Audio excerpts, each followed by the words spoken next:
make the same power. The one in the engine bay is probably caked. Oh, Jesus. Just siphoned a little bit of gas out of this tank. Get the car to a point where it's, you know, safe and not going to blow the fuck up. Womp, womp.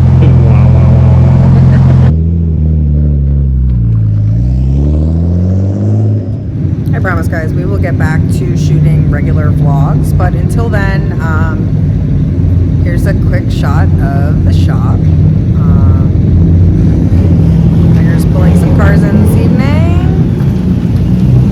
Get out of the way. I'm going to start going over some old footage that I have of a lot of cool projects that we've done over the last year that I didn't have time to put together a little video for.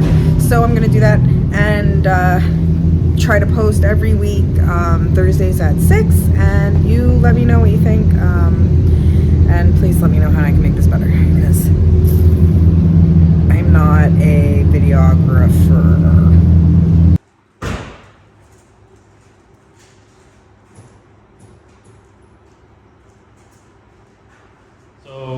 Here we have Tommy's R32 GTST.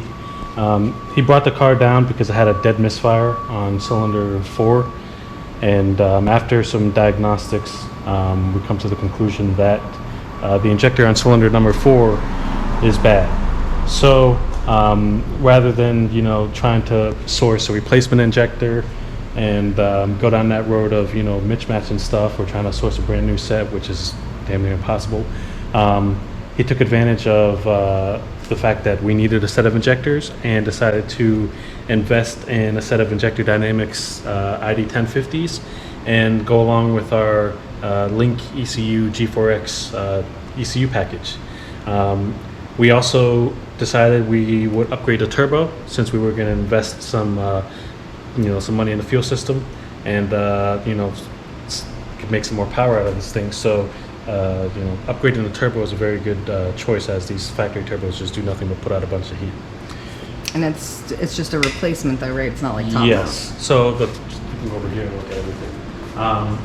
So this is a GTX 2863R from ATP Turbo, using Garrett components. And here we come with the trash. There goes Stink Patrol. Every time the trash comes, it leaves stink juice. I don't see the stink juice. I don't see a waterfall of garbage juice. Anyway, tell us about the Garrett Turbo. It's a direct replacement. Yep, so that is a direct replacement, bolt-in, made by ATP Turbo using Garrett components. So it is a GTX 2863R. And yeah, let's just wait for this trash to get taken. So yeah, GTX 2863R from ATP Turbo using Garrett components. So this is a nice bolt-on direct replacement of the factory turbo. You know, it performs a lot better, and you can make a lot more power than the factory turbo, without, of course, spitting the exhaust wheel out the housing, trying to do something with the stock one. So, you know. Will you pick up any more power, you think? No, of course not. It's going to make the same power.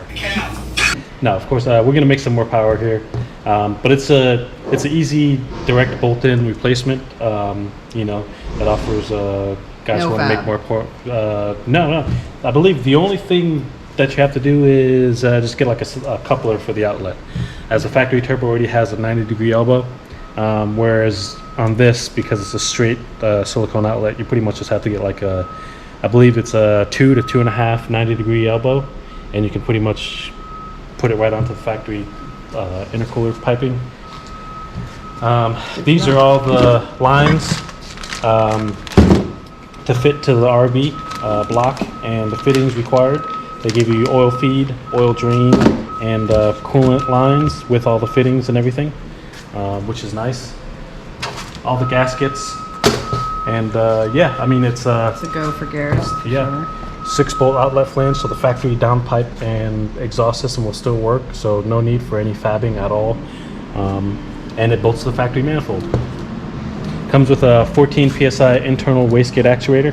I believe there is an option for the 7 psi, but nobody wants that, as we don't run low boost around here. This isn't one of the newer Garrett G series turbos. Oh, okay. but it's still a turbo that packs a very nice punch, and you know, is affordable. Cool.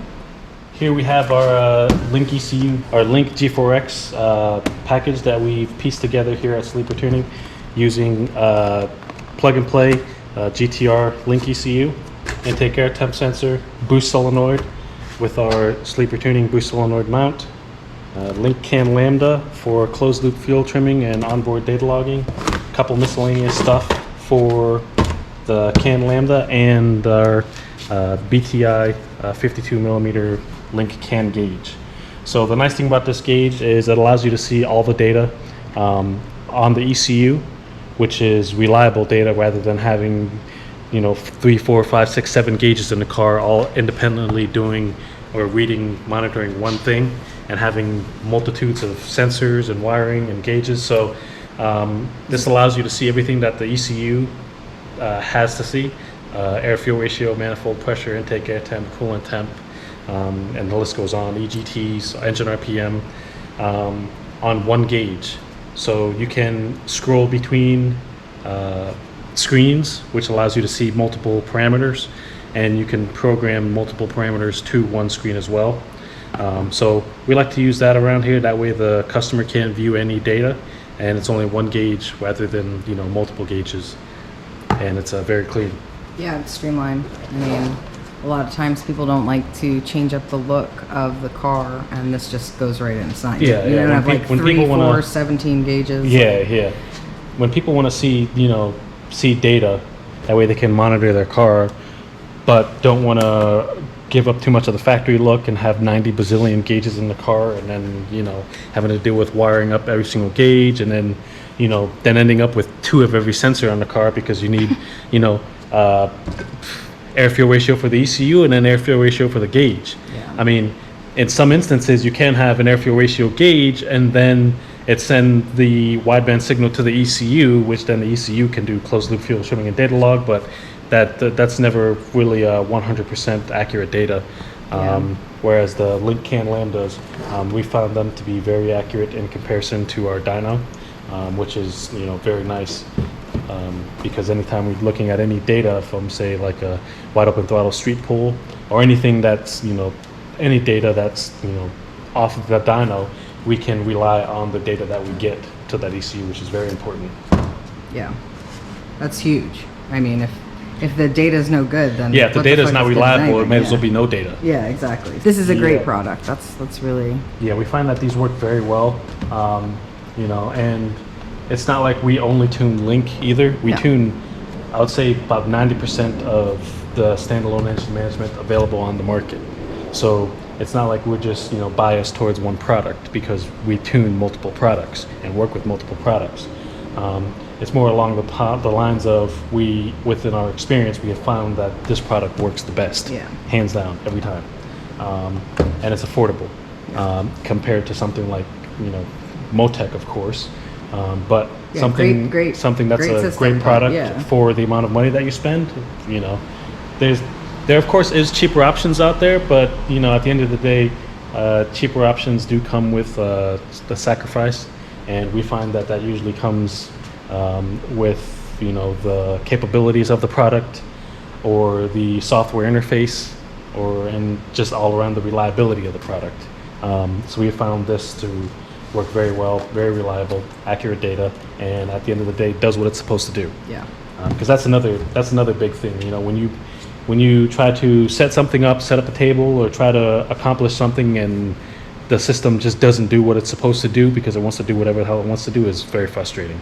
And they have like 24-hour support. I mean, this is like, even for any of you out there, any tuners out there. Expand into this product. Yeah, Yeah. I mean, I definitely recommend looking into it because they're wonderful. I Yeah. mean, They offer, like she said, 24/7 technical support. which is helpful because we're always here in the middle of the fucking night. Yeah. So East Coast, West Coast, you know, fucking Europe, They New have Zealand, multiple whatever. trainings Yeah. and like collabs with other, you know, tuners. It's really I mean, we can't speak highly enough about them. So, but yeah, so we're gonna go with that because it works. Those are the 1050 injectors, right? Yep. So Injector Dynamics 1050s, the only injectors that we choose to sell, as they are a proven injector that work very well. And again, another product that does what it's supposed to do, and does it very well and reliably. So here we are, the ID1050s, which are bolt-in with the factory fuel rail. It does require either some replacement of the factory connectors, which 99% of the time all RBs need connectors anyways because they're all brittle, hard, and the pins snapping off and bending and whatnot, so that works out very well. But it's already top feed, right? Yep, so I mean, yeah, RB20 is already top feed, so like I said, these are direct drop-in for the factory fuel rail. You know, depending on the build, we might go a little bit more in depth.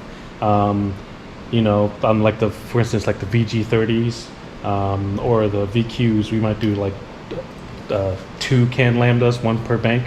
It's like sums up our link ECU package here.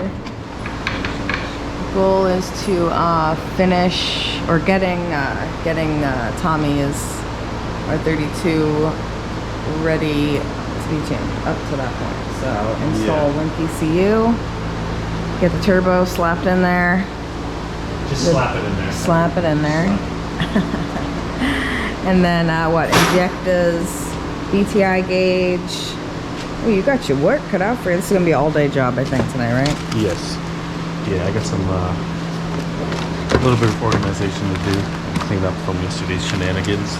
I think your brother will be up lending a hand today, which is always cool. Until he goes back to the ship. Yeah. So, put Eli to work. It's your mini-me.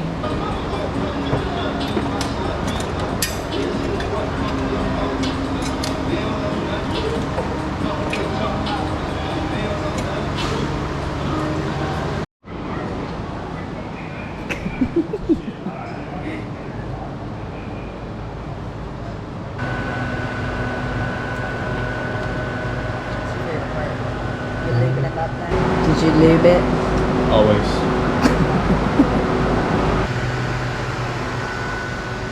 Are you doing the ECU now?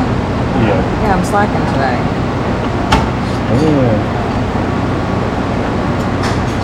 you guys already got the turbo on. I can't believe I missed that.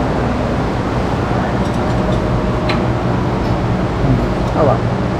It's on. Yay! Injectors are ready as well.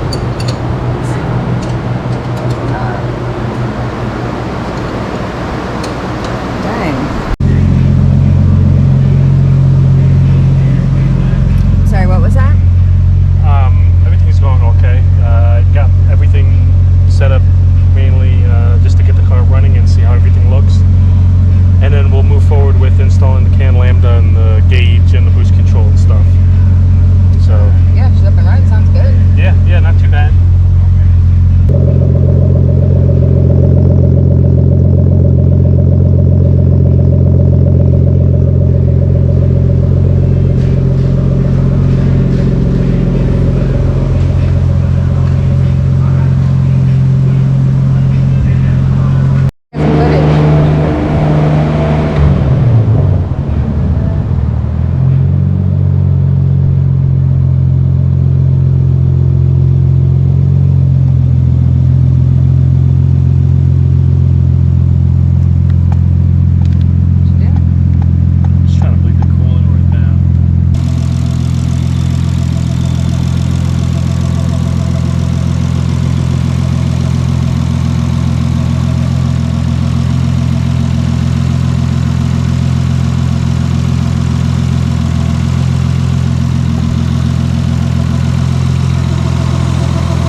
Planning on tuning this tonight with or without the catch can on?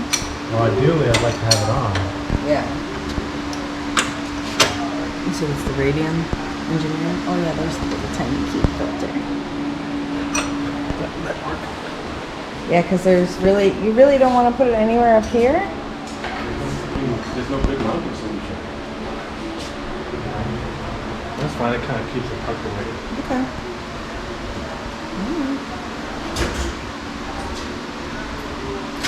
The oil filter was put in the spot right where we were mounting. Oh, no.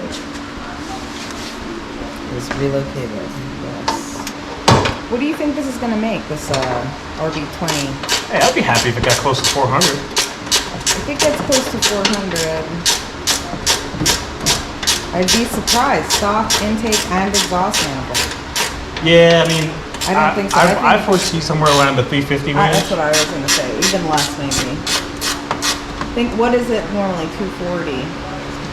About. Tuned with stock turbo is 240. Tuned with, yeah, stock turbo about 240. And that's without killing the turbo. Yeah, so whatever. So say 250. So even if it picks up, yeah, I mean, 100 horsepower would be nice. A little hiccup for the GTST. Apparently the fuel system is not good. Tommy apparently was told that they replaced or, I don't know, upgraded. Does it look like stock? No, it looks like somebody put a fuel pump in here, actually. What? It looks like somebody actually put a fuel pump in here. Oh yeah? Okay. Yeah, but there's a lot of shit. Oh, what is this guy? I'm gonna What's have wrong? to. I think this guy's thing's got rusty. Oh no.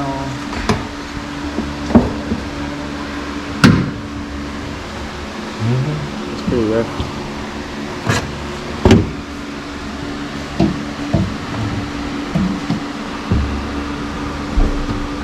Think this filter's? Oh yeah, that filter's fucking caked. The one in the engine base probably caked. Yeah, look at this. I'm gonna have to flush this gas tank out. Oh wow, look at the filter. That fucking Is it full, the gas tank? To the tank? Alright, cool. Wow. Let me take a picture of it.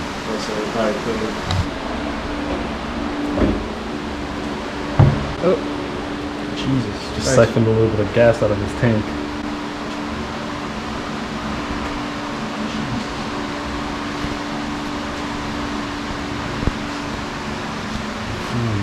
Goodness. That's been going around the fuel system. How long? Who knows? But that would explain why his injectors failed. Mm-hmm. You just ran all that fuel through those clean injectors. You think you fucked them up? Well, we'll find out. That's when Tommy says it still wasn't that bad. He jinxed himself. Rust coming from the sending unit itself. That or somebody was just an asshole and dumped fucking sand in his gas tank or something. Does it look like sand or rust? No, it's rust. Okay. Another wonderful day. Yeah, the fucking, did you see the filter? Okay. The fuel pump? The sock? Mm-hmm. Yeah, it's on top of my fucking toolbox. That shit is cake solid. I know, it's disgusting. There's no wonder why the fuel pump wasn't keeping up. We were supposed to tune this last night. Well, it's a good thing we didn't attempt to. Yes. After doing some street driving and a couple data logs, found that the fuel pressure was falling on its face because the gas tank's got some rust in the sending unit. Filter, the fuel pump sock were both cake solid with shit. And so at this point, all we can do is flush it out the best that we can, get the car to a point where it's, safe and not gonna blow the fuck up, and then probably try and source a gas tank, unfortunately. The fuel pump that's in it is hurt, so we gotta change it so that way we can at least get stable fuel pressure. But it needs a gas tank because there's a little bit of rust on the inside, and eventually it's just gonna, flake off some more. Be a lot of bit of rust. That's where we're at. Rip. Rip. Never a dull moment here.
unleash all 150 horses.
What's up? How are you? Oh shit. I'm Tommy. How are you? Came up the blue.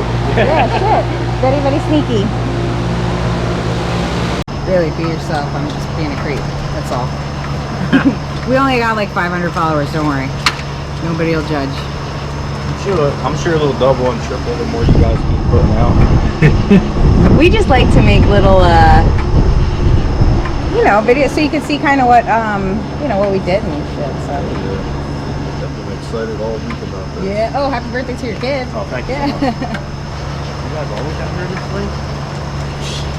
I wish I wasn't. It's a secret. Adjusting the wastegate tension, so. You want me to like stand back? No, well, we prefer you not to stand in front or behind the car, just stand on the sides. Stand on the shop. Yep.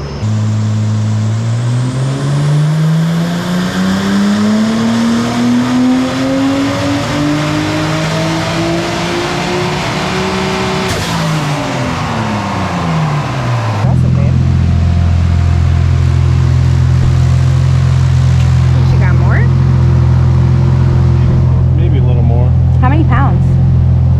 About 20, 21.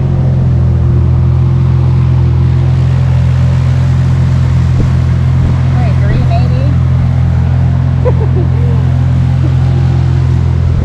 You should check it out.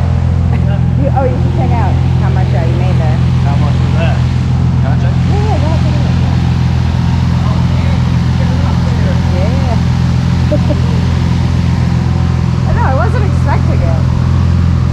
Neither was I. I saw his face. He was like, he doesn't smile, but he has like this weird, A little like, grin? yeah. Well, when you get the grid going, it's a good thing. Yeah.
Yeah, if you want to hit it real quick, show off whatever, you know, hit it, but don't sit there and lay on it. Be in gear or It doesn't matter. As long as you're below 5 miles an hour, you can do clutches it. in and throttle out. It doesn't matter. As long as you're below 5 miles an hour and 100% throttle, it'll allow you to do lunge. It'll allow you to two-step. Oh, okay. And then outside of that, I mean, everything else is you just drive. Have fun.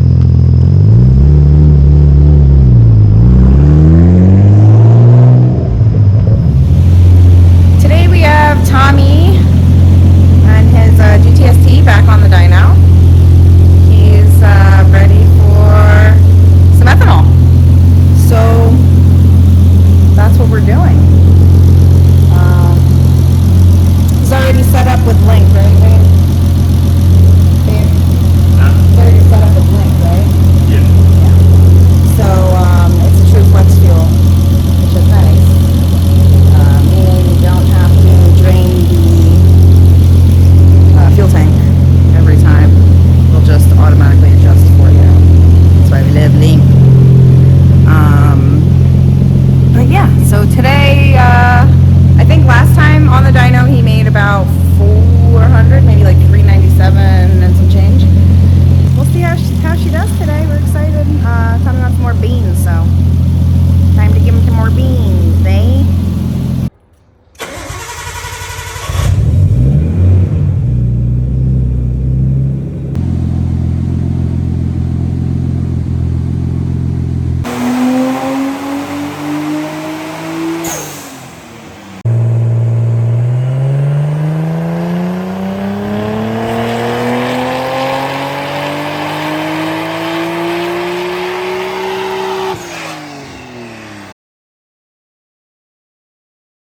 Give me 1 second, just. Sorry. You love me, right? What? All right, so what now? Go ahead. Now you start.